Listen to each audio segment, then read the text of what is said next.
নাম কি রাখছেন গুরু? তাহিরি। এরকম জাহেদ খানের মতো ওর দেহটা অনেক উঁচু লম্বা সুটাম দেহের অধিকারী।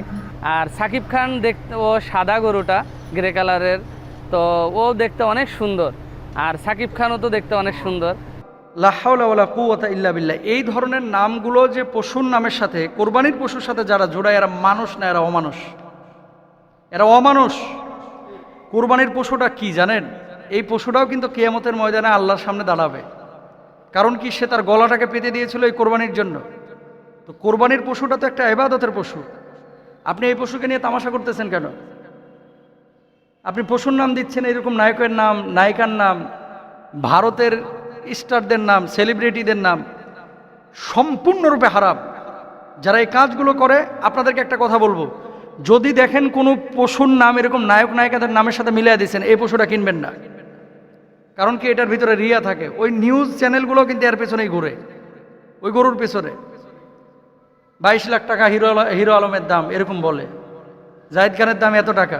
এই যে এই কথাগুলো বলে বলে চ্যানেলগুলোর বিভিন্ন কাভারেজ নেওয়ার পরে মানুষজন ওই যাওয়ার পরে এরকম একটা টেন্ডেন্সি থাকে যে জাহিদ খানকে কিনবো, হিরো আলমকে কিনবো, ডিপ জলকে কিনবো, বিগ বসকে কিনবো, এরকম কথাবার্তা বলে। যখন এরকম কোনো টেন্ডেন্সি কারো ভিতরে আসবে, এর ভিতরে রিয়া আসবে, লৌকিকতা আসবে। এজন্য এটা ক্রেতার চাইতে বেশি দোষ হচ্ছে বিক্রেতার। বিক্রেতা এরকম নাম কেন দিবে? হ্যাঁ, নাম যদি দেওয়ার ইচ্ছে থাকে, ওই আগে গ্রামগঞ্জে দেখতাম বিভিন্ন গরুর নাম দিয়ে রাখতো, কালু, লালু, অমক তমক, এরকম দিয়ে রাখে না? আপনি এরকম নাম দিয়ে রাখেন যদি আপনার এত ইচ্ছে থাকে। কিন্তু আপনি স্টারদের নামের সাথে ওই ব্যক্তির আপনি সম্মানহানি কেন করতেছেন? 2 নম্বর বিষয় হচ্ছে, গরুর নাম একটা হাদিসে বা একটা রেফারেন্সে দেখাইতে পারবেন যে সৌদি আরবে অথবা সাহাবিদের আমলে অথবা নবীদের আমলে এরকম কোনো ঘটনা ঘটছে? তাহলে কেন আমরা করতেছি? মেন কথা হচ্ছে, দেখেন, আমরা প্রত্যেকটা আমলকে, আমাদের তো ধর্মীয় আবেগ বেশি কিন্তু ধর্মীয় জ্ঞান নাই। কিন্তু এ কারণে যে কোনো ইবাদতের বিষয় আসলে আমরা কিন্তু এটাকে একটা উৎসবের রং মাখিয়ে তারপরে নিজেদের মতো সব কিছু ব্যবহার করা শুরু করি। এ ধরনের পশুগুলো, এই যে যারা নাম দেয়, এটা কোনোভাবেই আপনার উচিত না। 2 নম্বর আরেকটা বিষয় বলি আপনাকে, লা ইয়ানালাল্লাহু লুহুমুহা ওয়ালা দিমাউহা ওয়ালাকিন ইয়ানালুহুত তাকওয়া মিনকুম। আল্লাহ তাআলার কাছে কিন্তু রক্ত পৌঁছায় না, গোশত পৌঁছায় না, চামড়া পৌঁছায় না, হাড্ডি পৌঁছায় না। পৌঁছায় কি? পৌঁছায় হচ্ছে তাকওয়া। এখন এমন তাকওয়া আপনি গ্রহণ করলেন যে তাকওয়ার মধ্যে আপনার কি নাই?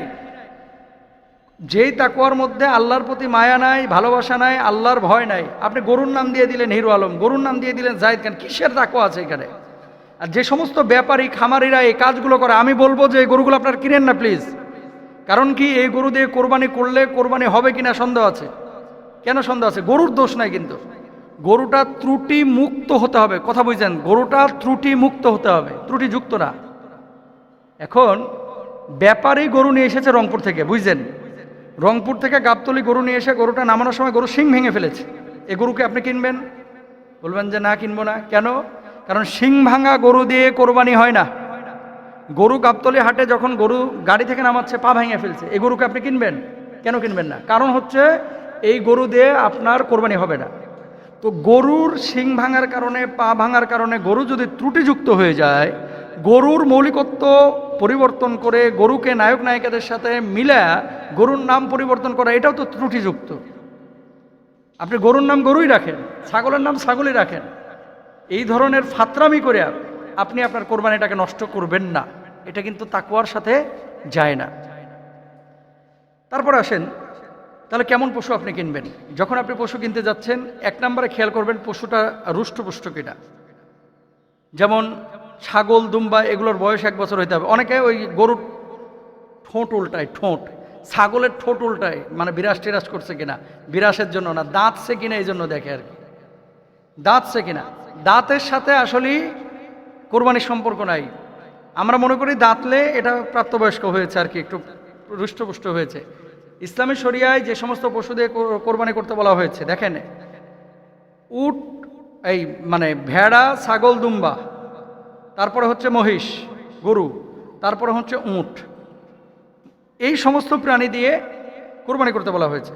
এখন ভেড়া, দুম্বা, ছাগল এগুলো তো 1 বছর হলেই হয়। গরু, মহিষ এগুলো 2 বছর হলেই হয়ে যায়। আর উট 5 বছর হইতে হয়। যদি এরকম হয়ে থাকে তাহলে আপনি কোরবানি দিয়ে দেবেন।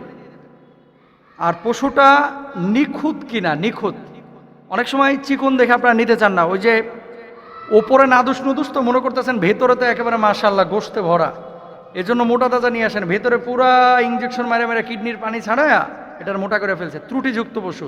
এই জন্য শুধু মোটা তাজা দেখা যাবে না, পশুটার রুষ্টপুষ্ট কিনা, বয়স হয়েছে কিনা, পশুটার ত্রুটি আছে কিনা, এবং পশুটাকে নিয়ে আসার পরে আঘাত করা হয়েছে কিনা। অনেক সময় পিটাইতে পিটাইতে চামড়া তুলে ফেলায়, কিন্তু ক্ষত তৈরি হয়। এগুলো করবেন না, এগুলো অমানবিক আচরণ, এগুলো জায়েজ নাই। আল্লাহ তাআলা আমাদের সবাইকে তৌফিক দান করুন বোঝার।